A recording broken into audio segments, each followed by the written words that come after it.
నమస్తే, welcome to IBTV headlines చూద్దాం. నిమిషా ప్రియ విడుదలపై KA Paul సంచలన పోస్ట్. ఏమేం జైలు నుంచి విడుదల కాబోదంటూ కేఏ పాల్ వ్యాఖ్య. మరణ శిక్షలో ఉన్న నర్సుపై కేంద్రం చర్యలు కొనసాగుతున్నాయని వెల్లడి.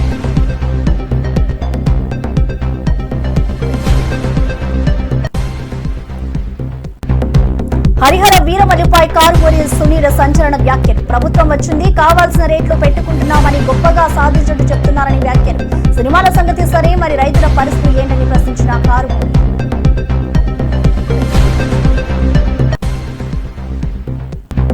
ఈటెల ఓ మోసగాడు అని బీఆర్ఎస్ ఎమ్మెల్యే విమర్శ. రేపు బీజేపీని మోసం చేస్తాడని ఈటెలపై ఆరోపణ. చీటర్ అంటూ ఈటెలపై ఆగ్రహం వ్యక్తం చేసిన కౌశిక్.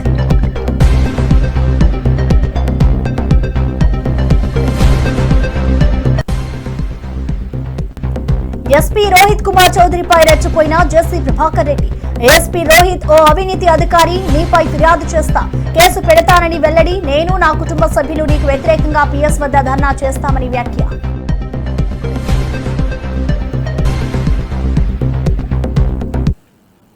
తెలంగాణ రాజకీయాల్లో కొత్త మలుపు. ఈటెల రాజేంద్రపై ఎమ్మెల్యే పాడి కౌశిక్ రెడ్డి తీవ్ర విమర్శలు చేశారు. ఈటెలను చీటర్, మోసగాడిగా అభివర్ణించారు. రేపో ఎల్లుండో బీజేపీని మోసం చేస్తాడని అన్నారు. ఈ వ్యాఖ్యలు రాజకీయ వర్గాల్లో చర్చనీయాంశంగా మారాయి. ఈటెల ఇటీవల చేసిన కార్యకలాపాలపై విశ్లేషకులు కూడా విమర్శిస్తున్నారని పాడి కౌశిక్ వ్యాఖ్యలు మరింత వేడిరా చేశాయి. బీజేపీకి ఇది కొత్త సమస్యగా మారనుందా అని రాజకీయ వర్గాలు ఆందోళన చెందుతున్నాయి. పాడి కౌశిక్ వ్యాఖ్యలతో రాజకీయ వాతావరణం మరింత వేడెక్కుతోంది. అంటే నువ్వు కాంగ్రెస్ పార్టీలోకి పోతున్నావు, అయింది రేపని వెళ్ళున్నాను ఏడజాలలో దిక్కు. ఇప్పుడు ఆల్రెడీ కేసీఆర్ గారు మోసం చేసినావు, టీఆర్ఎస్ కార్యకర్తలను మోసం చేసినావు, హుజరాబాద్ ప్రజల్ని మోసం చేసినావు. ఇప్పుడు నిన్ను నమ్ముకుని వచ్చిన టీఆర్ఎస్ ఇచ్చిపెట్టి బీజేపీలోకి వచ్చిన కార్యకర్తలను మోసం చేసినావు. ఇవాళ రేపు ఎల్లుంటో బీజేపీని కూడా మోసం చేస్తావు. ఇంత మోసపోయిన చరిత్ర నీది. అంత దారుణమైన చరిత్ర పెట్టుకున్నా చరిత్ర తెలుసా? నీ చరిత్ర ఎవరు తెలియదా బాబు? నువ్వు చీటర్ అని తెలుసు, నువ్వు మోసగాని అని తెలుసు, అన్నీ తెలుసు. ప్రజలన్నీ కూడా గమనిస్తా ఉన్నారు.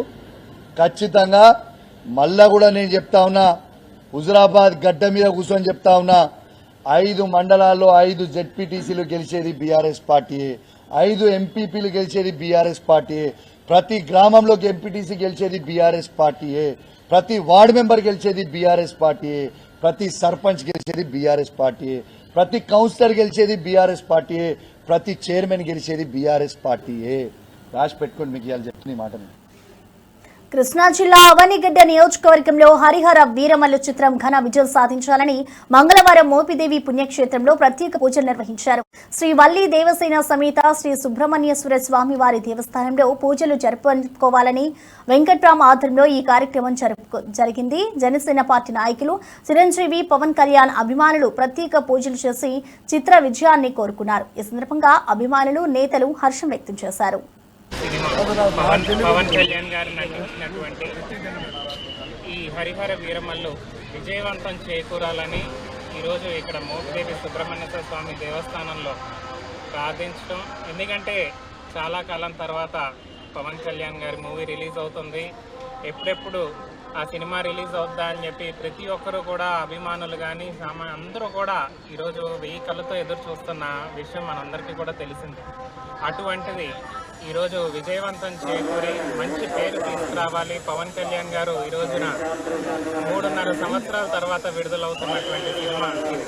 ఎందుకంటే ఆయన మనందరికీ కూడా తెలుసు, రాజకీయంలో ఈరోజు ప్రజల కోసం, నిరంతరం ప్రజల కోసం పోరాటం చేస్తూ ఈరోజు అనేక విషయాలుగా వాళ్ళు ముందుకెళ్తున్నటువంటి వ్యక్తి. ఈ రోజున మళ్ళీ మంచి విజయం చేకూర్చాలని, భగవంతుడి యొక్క ఆశీస్సులు దీనికి ఉండాలని చెప్పి ఈ రోజున ఇక్కడ ప్రార్థించడం జరిగింది. అదేవిధంగా రేపు సాయంకాలం చిరంజీవి, పవన్ కళ్యాణ్ గారి తిరుమల శ్రీ వెంకటేశ్వర స్వామి వారి దర్శనం కోసం తెలంగాణ ఎమ్మెల్యేలు గడ్డం వినోద్, ధన్పాల్ సూర్యనారాయణ తిరుమలకు వచ్చారు. వీరు స్వామివారి పేరిట ప్రత్యేక పూజ నిర్వహించి భక్తుతో నిండిన కార్యక్రమంలో పాల్గొన్నారు. ఆలయ ప్రాంగణంలో అధికారి బృందం వీరికి ఆత్మీయ స్వాగతం పలికింది.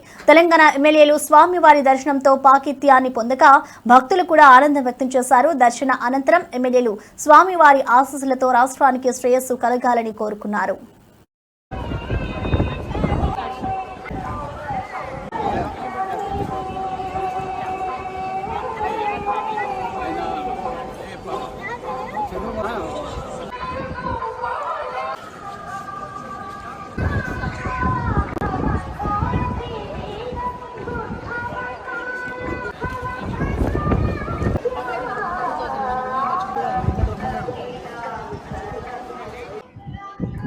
నమో వెంకటేశాయ నమః. ఆ ఏడుకొండల వాడి ఆశీర్వాదంతో ఇరు రాష్ట్రాల తెలుగు ప్రజలు సుఖ సంతోషాలతో ఉండాలని, ఇప్పుడు ఏదైతే వర్షాకాలంలో రైతుకు అనుకూలమైన వర్షాలు, అతివృష్టి కాకుండా అనావృష్టి కాకుండా మంచి పంటలు పండించాలని, రైతు బాగుంటే మనం బాగుంటాం, దేశం బాగుంటుంది.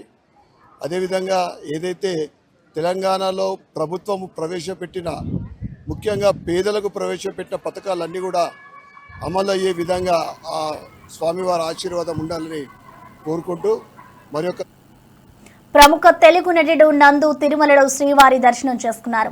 టీటీడీ ఆలయంలో ప్రత్యేక పూజలతో ఆయన భక్తులను ఆనందభరిత క్షణాల్లో ముంచేశారు. నందు దర్శనంతో ఆలయంలో సందడి నెలకొంది. ఆయన ఈ సందర్భంగా మీడియాతో మాట్లాడి శ్రీవారి దర్శనం తన జీవితంలో ఎంతో ప్రత్యేకమని అభివర్ణించారు. తిరుమలలో అభిమానులు నందును చూసేందుకు ఎగబడ్డారు.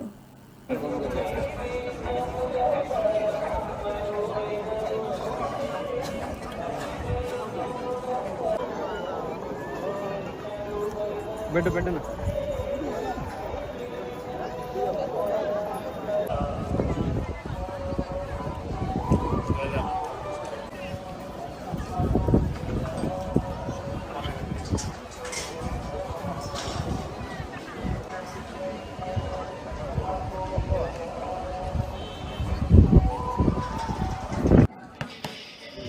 సార్, అందరికీ నమస్కారం. నేను మీ నందు. తిరుమల దర్శనానికి వచ్చాం, వెంకటేశ్వర స్వామి దర్శనానికి. చాలా కాలం తర్వాత నేను ఇక్కడ రావడం జరిగింది.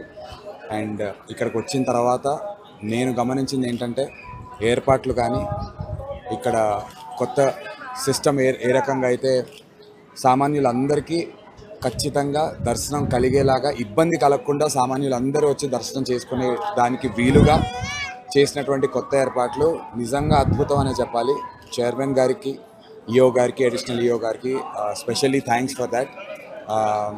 ఎటువంటి ఇంతకుముందు కంపారిజన్ అని కాదు కానీ, ఎటువంటి ఎవరైనా సరే దేవుడి ముందు సామాన్యులే, అందరికీ ఒకే రకమైనటువంటి ప్రయారిటీ ఇవ్వటం, అందరికీ ఒకే రకమైనటువంటి ఈక్వల్ ఫెసిలిటీస్ కల్పించడం అలా చేస్తున్నారు. కాబట్టి చాలా చాలా సంతోషం. అండ్ నా చేతిలో చూస్తున్నారు కదా ప్రసాదాలు, అద్భుతంగా ఉన్నాయి. వచ్చినప్పుడు ఖచ్చితంగా ప్రతి ప్రసాదం తీసుకునే ప్రయత్నం చేయండి. దండోరా అనే ఒక సినిమా చేస్తున్నాను, అనౌన్స్ చేశారు. నేను మన శివాజీ గారు, నా ఫాదర్ క్యారెక్టర్ చేస్తున్న శివాజీ గారు, ఆ సినిమా చేస్తున్నాను. తర్వాత నేనే ప్రొడ్యూస్ చేసినటువంటి ఒక సినిమా ఒక పెద్ద బ్యానర్లో రిలీజ్ అవబోతుంది. వాళ్ళు అనౌన్స్ చేస్తారు. అంబేద్కర్ కోనసీమ జిల్లా అమలాపురం రూరల్ మండలం జనిపల్లిలో నల్ల త్రాచుపాము కలకలం సృష్టించింది. ఈ భారీ పాము కోళ్ల పెట్టలోకి దూరి 4 కోళ్లను మింగేసింది. సమాచారం అందుకున్న స్నేక్ క్యాచర్ గణేష్ వర్మ వేగంగా అక్కడికి చేరుకుని పామును డబ్బాలో బంధించాడు. పాము మింగిన కోళ్లను కక్కించడంతో స్థానికులు ఊపిరి పీల్చుకున్నారు. పామును సురక్షిత ప్రాంతంలో విడిచిపెట్టడం జరిగింది. బాల్యోగి స్టేడియం వెనకాల జనపల్లి గ్రామం మారిచెట్టి నాగభూషణం గారి ఇంటికి పాము వచ్చిందని సమాచారం వచ్చిందండి. సమాచారం మేరకు నేను అక్కడికి వెళ్ళానండి. వెళ్ళటంతో ఒక పాము వచ్చి ఒక బాత్రూంలో 4 కోళ్ళు మేపుతున్నారండి. కోళ్ళు అందులో పెంచడంతో పాము లోపలికి వెళ్ళటం చూసి ఆ ఇంటికి అలా ఆవిడ వెంటనే తలుపేసేయటం జరిగింది. తలుపేసిన వెంటనే ఈ పాము వచ్చి 4 కోళ్ళని కూడా 4 కోడి పిల్లలండి, అయ్యి కోడి పిల్లలను కూడా మింగేయటం జరిగింది. మింగేసి ఆ పాము డోర్ వేసేయటం వల్ల ఎటు రాలేక, అంటే చిన్న బెజ్జం ఉందండి, ఆ కోళ్ళు మింగటం వల్ల ఆ బెజ్జంలో దూరపోవటం వల్ల ఆ కోళ్ళని వెంటనే అక్కడ కక్కేసిందండి. కక్కేసి వెంటనే నేను సమాచారం మీదకి వెళ్ళి తలుపు తీసి చూసిలోకి ఈ 4 కోళ్ళని చంపేసి కక్కేసి వదిలేసిందండి. వెంటనే ఆ పావును పట్టుకుని సురక్షితమైన ప్రాంతంలో విడిచిపెట్టామండి. అలాగే ఈ వర్షాలకి వరదలకి కూడా పాములన్నీ కూడా ఈ మెరక ప్రాంతాలకి అలాగే ఇళ్లలోకి ఎక్కువ వచ్చేస్తూ ఉంటాయి. ఈ పాములన్నీ కూడా ఈ నెల అంతా కూడా చిన్న చిన్న పిల్లలు ఎక్కువ ఉంటాయండి. పిల్లలు అలాగే పచ్చగడ్డల్లోకి అలాగే ఇళ్లల్లోకి దొడ్లలో కూడా ఎక్కువ వచ్చేస్తూ ఉంటాయి. పిల్లలు అందరూ కూడా పాముల పట్ల చాలా అప్రమత్తంగా ఉండాలి. అలాగే ఇంటి చుట్టూ శుభ్రం చేసుకుని ఇంటి చుట్టూ బీచింగ్ అయ్యి కొట్టుకుంటే ఈ పాముల బెదరు ఉండదండి. దయచేసి ప్రజలందరూ కూడా ఈ పాముల పట్ల అప్రమత్తంగా ఉండండి. అండి, నా పేరు స్నేక్ క్యాచర్ వర్మ అండి. అలాగే బాల్యోగి స్టేడియం వెనకాల జనపల్లి గ్రామం మారిచెట్టి జెసి ప్రభాకర్ రెడ్డి ఏఎస్పీ రోహిత్ కుమార్ చౌదరిని తీవ్రంగా విమర్శించారు. అవినీతి అధికారి అంటే ఆరోపణలు చేసిన జెసి రోహిత్ పై ఫిర్యాదు చేసి కేసు పెడతానని పేర్కొన్నారు. తమ కుటుంబ సభ్యులతో కలిసి పోలీస్ స్టేషన్ వద్ద ధర్నా చేస్తామని హెచ్చరించారు. రోహిత్ తో తాడో పేడో తేల్చుకుంటారని, వచ్చే బుధవారం నాడు ఈ విషయంలో సమాధానాన్ని పొందుతానని అన్నారు. ఈ వ్యాఖ్యలు రాజకీయ వర్గాల్లో చర్చనీయాంశంగా మారాయి. మర్యాదగా మాట్లాడతాను. ఇంకా నీకు 73 సంవత్సరాల్లో అన్నీ చూసినా తొత్తు కాదు. కేసులు పెడతావా? పెట్టు. 133 మళ్ళీ ఒక 10, 143 లేదా 153. పొద్దున్నే నీ దగ్గర కూర్చుంటాను. నాకు జవాబు చెప్పాలి. నాకు జరిగిన అన్యాయం 5 ఏళ్ళ అన్యాయం నువ్వు చెప్పాలా? ఓహో, ఏమనుకుంటున్నావు? మర్యాదగా బతికినా మర్యాదనే సస్తా. చూద్దాం. బుధవారం నువ్వు రావాలా? నీ పోలీసులు పెట్టి నువ్వు చేయాలా? ఎంత ముట్టింది కాంట్రాక్టర్ దగ్గర నుంచే. ఏమనుకుంటాను? నాకెవరి భయం లేదు. నేను ఫైట్ చేస్తాను. No problem, no politics. I will fight. ఏమనుకుంటాను? ఏం కేసు పెడుతున్నావా? నీకు మీద కూడా కేసు పెడతా. నీ వల్లనే మొన్న గలాట్ అయింది.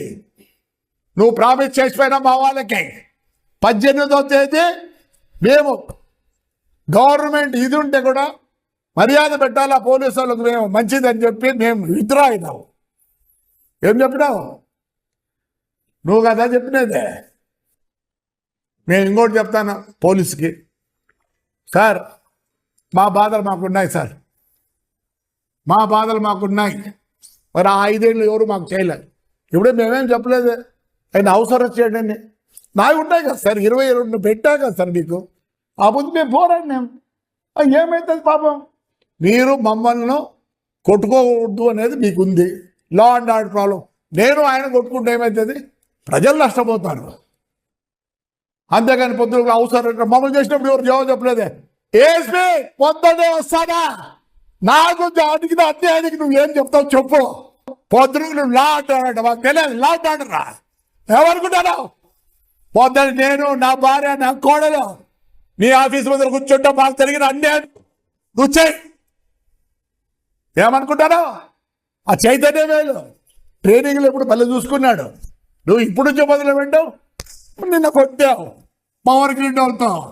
ఏం నువ్వు రేపు ఎస్పీ అయితే ఏం చేయలేవు, ఎస్పీ అయినా ఏం చేయలేవు, డిఐజీ అయినా ఏం చేయలేవు. రోజుకు పోలీసులు ఎందుకు ఇప్పుడు జైల్లో ఉన్నారు? మీలాంటి వాళ్ళు ఉంటే ఇప్పుడు జైల్లో ఉన్నారు. చెప్తాను. పొద్దునే వస్తున్నా.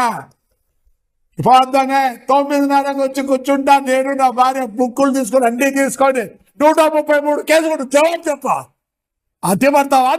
ఏం చేస్తావు? పో కంప్లైంట్ చేయి. నీకు పవర్ ఉంది. సరే, నేను కంప్లైంట్ చేస్తా నీ మీద. నువ్వు కదా మాకు చెప్పినది. మళ్ళీ కేసులు పెట్టావా? మేము ఎప్పుడు బయటకు వచ్చినాం? అడగండి. మీ సీఏ గారు ఉన్నారు, మీ కెమెరాలు ఉన్నాయి, అన్నీ ఉన్నాయి. దొంగ గారు నువ్వే పిలిపించినావు. నీకు అన్నీ తెలుసు. ఏమనుకుంటాను? ఏం నువ్వు వేసి అయితే ఇస్తాం. డ్రెస్కు మర్యాద ఇస్తాం. అదే నీ ఇష్టం. బుధవారం రెడీ. నువ్వు పోలీసు వాళ్ళని పెట్టి కట్టేసి చూస్తా. Yes, with all the GOs will come. We can fight.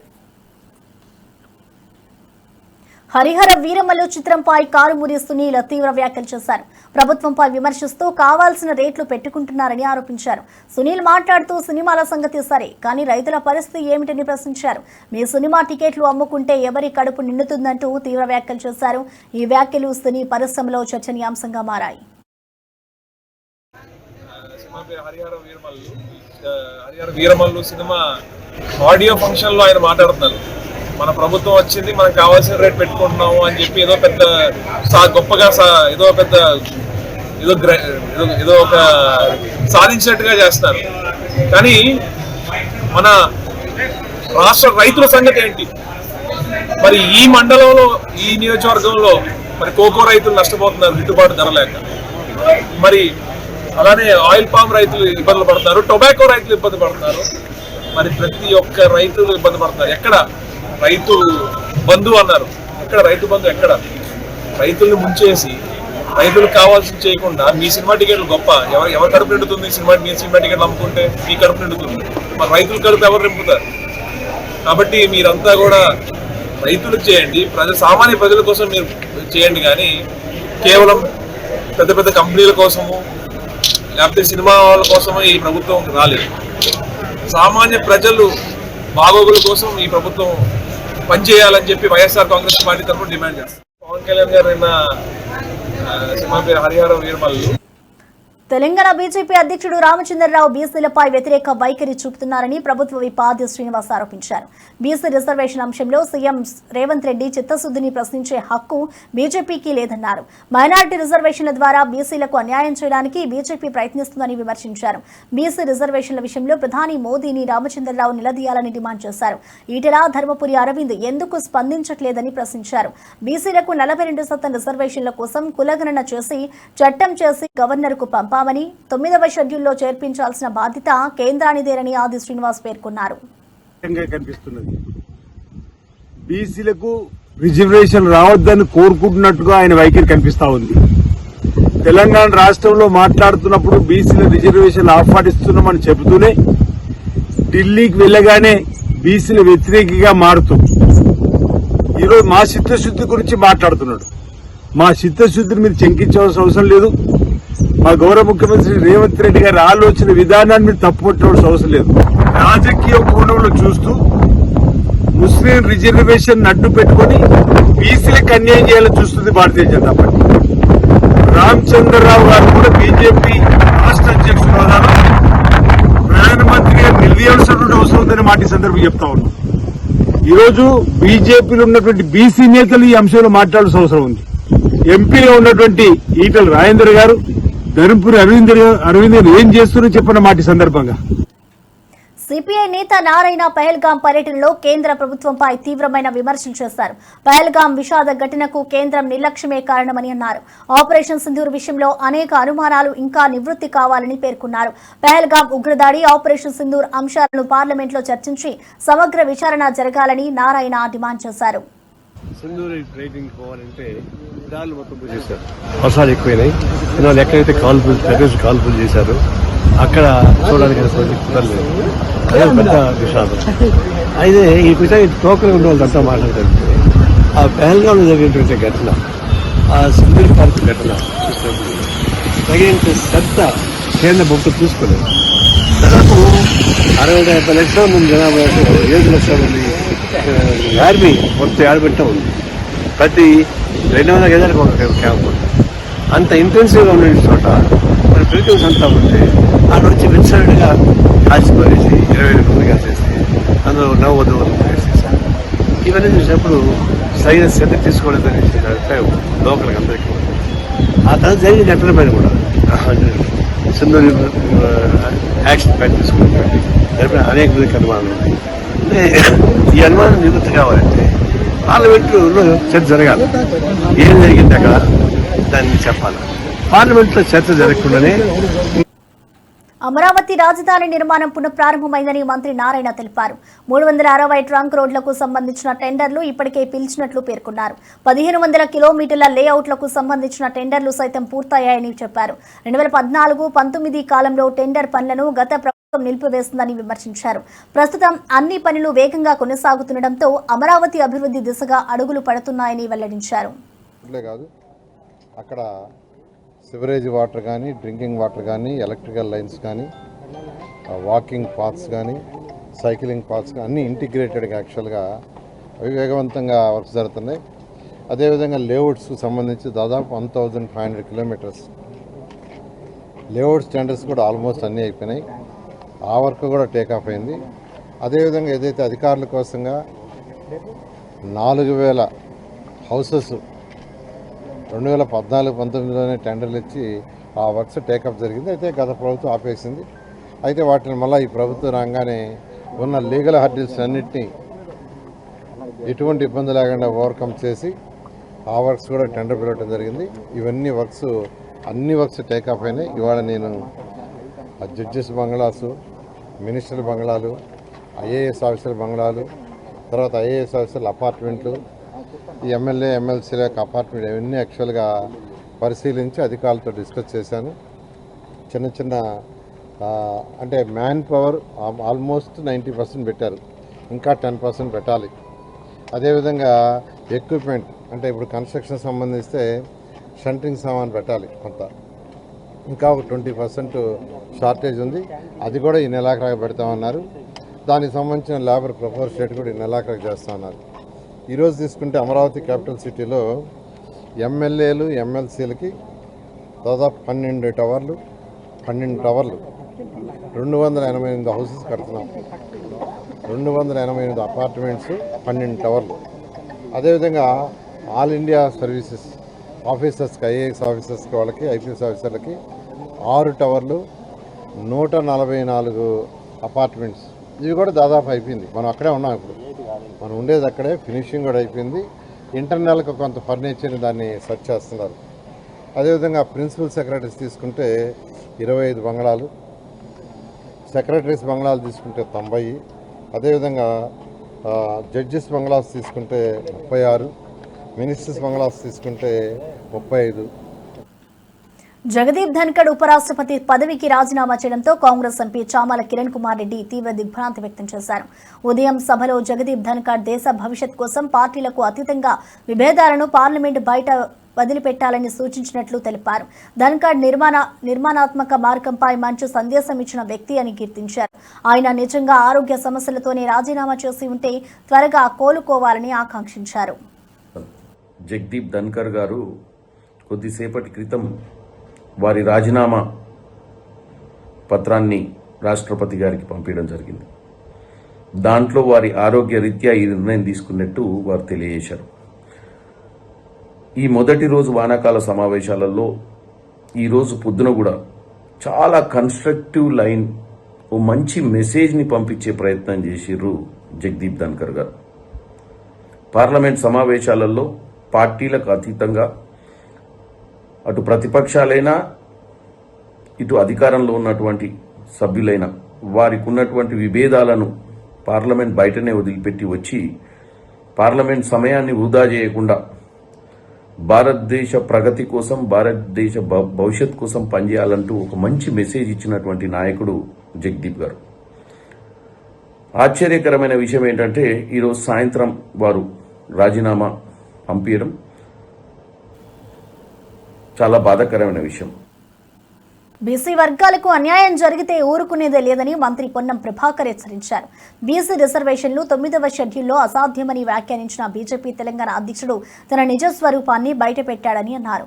బీసీలకు 42% రిజర్వేషన్లు సాధ్యమేనని, తమిళనాడులో ఇది జరిగినట్లు ఉదాహరణ ఇచ్చారు. తెలంగాణకు చెందిన బీజేపీ ఎంపీలు రాజీనామా చేసి రిజర్వేషన్లు ఎందుకు అమలు కావో చూస్తామని డిమాండ్ చేశారు. రాష్ట్రాలకు ప్రామాణికమైన డేటా ఉంటే నిర్ణయం తీసుకోవచ్చని తెలిపారు. తెలంగాణ నుంచి ప్రాతినిధ్యం వహిస్తున్నటువంటి బీజేపీ ఎంపీలంతా రాజీనామా చేయండి, ఎందుకు రాదో చూస్తాం, లేదా దీన్ని సాధించి పెట్టండి.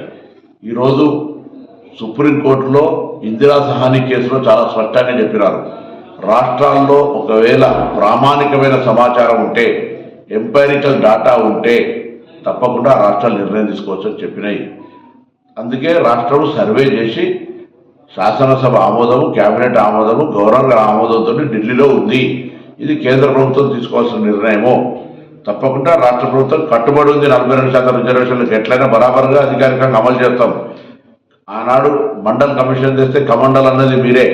ఇవాళ మళ్ళీ మీ యొక్క వక్ర బుద్ధిని ఈరోజు మళ్ళీ బీసీలపై కుట్రలు చూపెడతా ఉన్నారు. దీన్ని తెలంగాణలో ఉన్నటువంటి అన్ని బీసీ వర్గాలు, కుల సంఘాలు బీజేపీ నిజ స్వరూపాన్ని గమనించి 42% రిజర్వేషన్లు ఇచ్చే ప్రక్రియలో ఆ రిజర్వేషన్లు అమలయ్యే విధంగా కాపాడుకునే ప్రయత్నంలో మరి ముందుండాలని సందర్భంగా కోరుతూ కేంద్రం, బీజేపీ.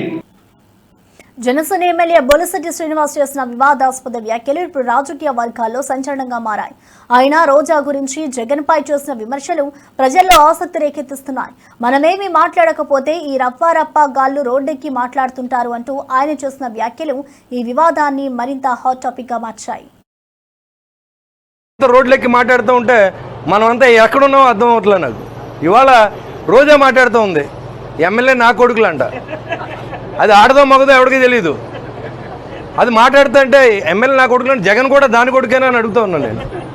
మరి ఎమ్మెల్యే అంటే ఆయన కూడా ఎమ్మెల్యే కదా, చంద్రబాబు నాయుడు గారు కూడా ఎమ్మెల్యే కదా. ఆయన వయసు ఎంత, వీళ్ళ వయసు ఎంత, నా వయసు ఎంత, రోజా వయసు ఎంత? ఇలాంటి దురదృష్టకరమైన బూతులు కొంతమంది కాపుల్ని ఉసుగొల్పి వాళ్ళతోనే స్టేట్మెంట్లు, అంబటి రాంబాబు, పేరు నాని, పనికిమాల వాళ్ళంతా వచ్చి దబ్బుంటే అరెస్ట్ చేసుకోమన్నారు. వీళ్ళు ఒకటే వంక, వీళ్ళందరూ ఏమో ఇళ్లలోని ఆడవాళ్ళు తిట్టి, చంద్రబాబు గారిని తిట్టి, కన్నాలేసి, వీళ్ళందరూ ఇవాళ ఏంటంటే కక్ష సాధింపు పేరుతో మేము జైలుకి వెళ్తున్నాం, మళ్ళీ కూటమి ప్రభుత్వం కక్ష సాధిందని చెప్తూ ఉన్నారు. వేల కోట్ల రూపాయలు కుంభకోణాలు ఉన్నాయి లోకోడు వెనకాల. ఇవాళ మిథున్ రెడ్డిని అరెస్ట్ చేశారు, రాబోయే రోజుల్లో జగన్మోహన్ రెడ్డిని కూడా అరెస్ట్ చేస్తారు. దాంట్లో ఎలాంటి ఆశ ఇది లేదు. ఎందుకంటే గజ దొంగ అతను. వీళ్ళందరూ మామూలు దొంగలైతే గజ దొంగ. లిక్కర్లో మొత్తం దోచుకున్నాడు, గనులన్నీ దోచుకున్నారు, ఇసుకంతా దోచుకున్నారు, అడవి నుంచి వచ్చిన డబ్బు కూడా అమ్ముకున్నటువంటి ప్రభుత్వం ఇవాళ మళ్ళీ సంవత్సరం అయిపోయిన తర్వాత ఇక్కడ శాసనసభ్యుడు మళ్ళీ రోడ్డెక్కి అంతా మర్చిపోయారు. మనం ఇంటింటికి ఒక ఖాతా పెట్టి డబ్బు లాక్కున్నటువంటి లూటీ చేసిన వ్యక్తి అయినటువంటి కొట్టు సత్యనారాయణ కూడా ఇవాళ మాట్లాడుతూ ఉన్నాడు. ఇంతకంటే దురదృష్టం ఇంకోటి ఏమి ఉండదు. సంవత్సర కాలంలో ఎవరు మర్చిపోరు. ఇవాళ బాధితులు సంఘంగా కొట్టు యెమెన్లోని సనా జైల్లో ఉన్న భారతీయ నర్సు నిమిషా ప్రియా విడుదలకు రంగం సిద్ధమైంది. నిమిషా ప్రియా మరణ శిక్ష రద్దు చేయించిన ఘన విజయం సాధించడంలో కీలక పాత్ర పోషించిన నాయకులందరికీ కేఏ పాల్ కృతజ్ఞతలు తెలిపారు. నిమిషా ప్రియా విడుదల భారతీయులకు విశేష సంతోషం కలిగించింది. ఈ సందర్భంగా కేఏ పాల్ నిమిషా ప్రియను బయటకు తీసుకురావడం ఎంతో సంతోషకరమని, ఈ విజయానికి సహకరించిన అందరికీ రుణపడి ఉన్నామని తెలిపారు.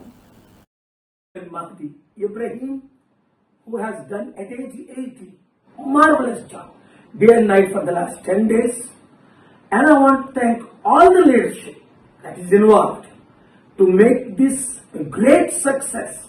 That Nimisha Priya death is cancelled. By God's grace, she will be released and taken to India. I want to thank Prime Minister Modi ji for preparing to send, please, your diplomats to Oman, whichever side, and take Nimisha professionally, safely. And I want to thank Nimisha's mother, who stayed so faithfully in Sana, in that dangerous place. And her husband, Thomas, I spoke to, faithfully help చేయమని president ఉత్తరం రాశాను. 12వ తారీఖు immediate గా call వస్తే chairman గారితో ఇక్కడికి వచ్చేసాను. 13 నుంచి కంటిన్యూ మీటింగ్స్. 16ని తన్ను చంపేస్తారు అని అన్ని కన్ఫర్మ్ అయిపోయి మీడియాలో మనం చూసాం. కుటుంబం ఒప్పుకోలేదు, గవర్నమెంట్ ఒప్పుకోలేదు, ఎవరూ ఒప్పుకోలేదు. అప్పుడు దేవుడికి ఏడ్చుకున్నాం కదా, ప్రార్థన చేశాం కదా, మీరందరూ ప్రార్థించారు. ముస్లిం లీడర్స్, మీరు అక్కడ ఉన్న క్రిస్టియన్ లీడర్స్, హిందూ లీడర్స్ అందరూ ప్రార్థించారు నిమిషా ప్రాణాన్ని కాపాడడం కొరకు. అలాగే అనేక ప్రాణాలు మనం కాపాడాలి, ఇదొకటే కాదు. కానీ దీని ప్రాముఖ్యత ఏంటి అన్నది తర్వాత మీకు అర్థమవుతుంది. ఇది ఎట్లా జరిగింది అన్నది మీకు తర్వాత అర్థమవుతుంది, ఇప్పుడు కాదు. ఇప్పుడు ఆ కుటుంబాన్ని అందరికీ నేను వందనాలు చెప్తున్నాను. ముఖ్యంగా మీడియా మిత్రులు, మీరే కానీ ఇది హైలైట్ చేయకపోతే నాకు తెలియకపోతే, అసలు నాకు తెలిసిందే ఢిల్లీలో ఒక సీనియర్ మోస్ట్ మన తెలుగు మీడియా మిత్రుల ద్వారా. ఇవి బులెటిన్ డీటెయిల్స్. చూస్తూనే ఉండండి IBTV.